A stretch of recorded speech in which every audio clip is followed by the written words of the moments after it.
Rumah Pancasila sepakat bahwa jangan sampai ada rangkap jabatan. Karena kalau rangkap jabatan itu akan membuat ruang dan tempat untuk membangun Indonesia ini tidak tersedia bagi kita yang lain. Padahal kita yang lain ini mampu secara sumber daya untuk ikut membangun Indonesia yang baik.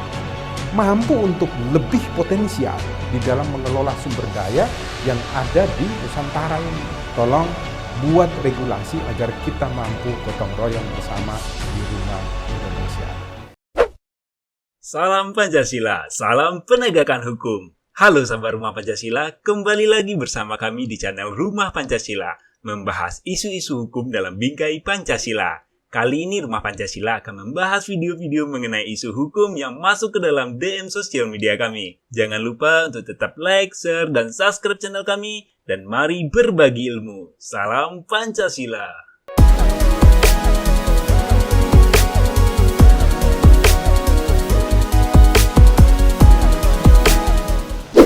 Salam Pancasila dan salam penegakan hukum. Rumah Pancasila di tag yang baru trending di Twitter ini. Ini diambil dari Instagramnya undercover.id tentang Presiden Jokowi yang memberikan jabatan sebagai salah satu komisaris kepada Rektor Universitas Indonesia. Banyak yang protes karena katanya tidak sesuai dengan Statuta nomor 68 tahun 2013. Tetapi ini sudah dirubah oleh Pak Jokowi terlebih dahulu dengan PP nomor 75 ya, tahun 2021 yang mana di sana memperbolehkan bahwa seorang rektor Universitas Indonesia itu merangkap jabatan. Sehingga memang secara hukum tidak ada pelanggaran ketika Pak Rektor ini ditetapkan kembali sebagai salah seorang komisaris BUMN.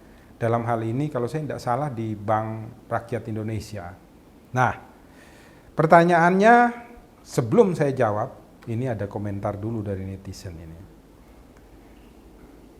Ulfa Meriska, padahal sendiri yang bilang nggak boleh rangkap-rangkap jabatan. Dia sendiri yang ngesain peraturan pemerintah perubahan statuta UI. Emang King of Lip Service. Capek dibohongi, mendapatkan 512 like. Jadi begini, untuk membangun bangsa dan negara ini menuju pada keadilan sosial, maka dibutuhkan orang-orang yang memiliki sumber daya manusia yang sangat luar biasa dan khusus untuk membawa kita semua menjadi adil, menjadi beradab, menjadi sejahtera, menjadi penuh kenyamanan ketika hidup di rumah Indonesia. Nah, Badan Usaha Negara ini kan merupakan salah satu alat daripada pemerintah untuk menentukan kebijakan-kebijakan di bidang ekonomi. Di samping itu, BUMN ini juga mendapatkan tugas untuk mengelola sumber daya alam tertentu yang sangat berguna dan berfungsi bagi hajat hidup orang banyak di rumah Indonesia sebagai perwakilan daripada negara. Dan yang ketiga itu adalah BUMN ini juga menjalankan tugas untuk menyediakan jasa dan barang ekonomis yang tidak dilayani oleh pihak-pihak swasta terhadap seluruh masyarakat Indonesia. Maka di sini memang dibutuhkan orang-orang yang khusus dan orang-orang yang hebat. Betul, di dalam pelaksanaannya kita hampir banyak melihat bahwa kebanyakan mereka yang ditunjuk sebagai direktur, mereka yang ditunjuk sebagai komisaris di BUMN besar ini adalah orang-orang yang rata-rata sudah pensiun dari polisi, pensiun dari tentara, pensiun dari ASN, umpamanya contoh pensiun gubernur, pensiun bupati, atau pensiun dari apapun gitu loh. Orang-orang yang sebenarnya sudah harusnya beristirahat, kemudian mereka itu menjadi pengawas yang melihat kita yang muda-muda yang memiliki potensi dan energi yang kuat ini untuk ditempatkan di sana untuk membangun bangsa menjadi baik. Maka Rumah Pancasila sepakat bahwa jangan sampai ada rangkap jabatan itu. Karena kalau rangkap jabatan itu akan membuat ruang dan tempat untuk membangun Indonesia ini tidak tersedia bagi kita yang lain.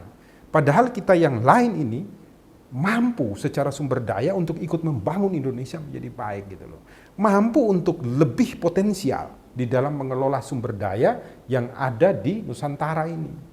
Maka ini memang bertentangan. Pak Presiden dulu ketika akan menjabat yang kedua kali sudah menyampaikan bahwa di jabatan periode kedua ini akan banyak untuk menggunakan sumber daya manusia muda Indonesia untuk membangun Indonesia menjadi lebih baik. Dan dalam kenyataannya kita belum melihat hal ini untuk direksi-direksi dan komisaris-komisaris di BUMN. Maka kritik yang disampaikan oleh Ulfah Meriska kepada Pak Presiden ini harus diterima secara baik dengan akal sehat oleh Presiden Republik Indonesia. Yang kedua, ada penyampaian dari Rahmat Kahnahbar. Nah, ngeri memang. Ada hal yang nggak sesuai peraturan. Peraturannya yang diubah. Ayo kritik lagi. Peraturan mana yang dilanggar biar kami ubah. Kata rezim ... Ini kalimatnya kurang pas. Jadi Rumah Pancasila ingin menyampaikan begini. Presiden duduk sebagai pelayan kita, sebagai rakyat Indonesia. Tetapi presiden ini bukan hanya kita yang memilih, pasti dia mendapat rahmat dan berkat dari Tuhan untuk menjadi nakodah di kapal kita ini. Presiden juga adalah manusia biasa yang memiliki kekurangan dan kelemahan. Tugas kita ini adalah mendukung yang bersangkutan untuk mampu membawa kapal Indonesia ini menuju kepada kemakmuran, yaitu keadilan sosial. Maka kritik-kritik yang kita berikan pun itu harus dalam rangka memberikan solusi, memberikan masukan yang baik sehingga Indonesia menjadi lebih baik. Kalimat-kalimat yang tidak pantas dan tidak tepat janganlah kita gunakan. Begitu kita memberikan kata-kata yang tidak tepat dan ada gangguan psikologi ya bagi para pemimpin kita, maka mereka tentu tidak akan mampu memberikan pelayanan yang baik juga kepada kita yang hidup di rumah Indonesia.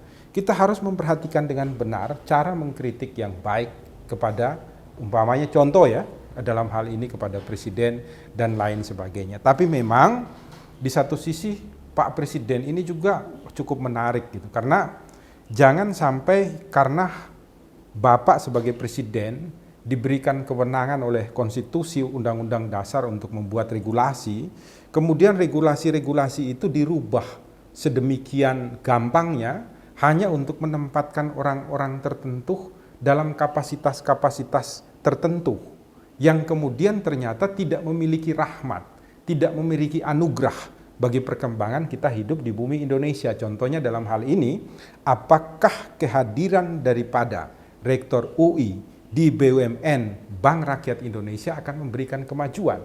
Kemajuan seperti apa? Hal apa? Itu perlu untuk diperhitungkan secara baik, sehingga nantinya semua pekerjaan yang dilakukan oleh BUMN ini mampu untuk memberikan pendapatan di dalam APBN, yang kemudian APBN ini dipergunakan untuk mensejahterakan seluruh rakyat Indonesia. Lepas daripada seluruh kontroversi yang terjadi dalam hal ini, kami berharap Pak Presiden tolong untuk bisa membangun seluruh kegotong royongan masyarakat Indonesia, khususnya di saat pandemi COVID-19 ini, agar kita semua duduk bersama-sama untuk mengerahkan pikiran kita, mengerahkan ucapan kita dan energi kita di dalam bentuk perbuatan untuk mensejahterakan terlebih dahulu masyarakat Indonesia, termasuk membuka lapangan-lapangan pekerjaan baru sehingga orang-orang yang saat ini sudah tidak memiliki lapangan pekerjaan lagi dapat terangkat kembali ekonominya dan Indonesia menuju pada kemakmuran. Tolong buat regulasi agar kita mampu gotong royong bersama di rumah Indonesia. Itu pendapat dari Rumah Pancasila, semoga menjadi ruang diskusi kita bersama-sama tanpa saling menjatuhkan dan tanpa saling menghujat satu dengan yang lain. Salam Pancasila, salam penegakan hukum, selalu sehat di rumah Indonesia. Melapangkan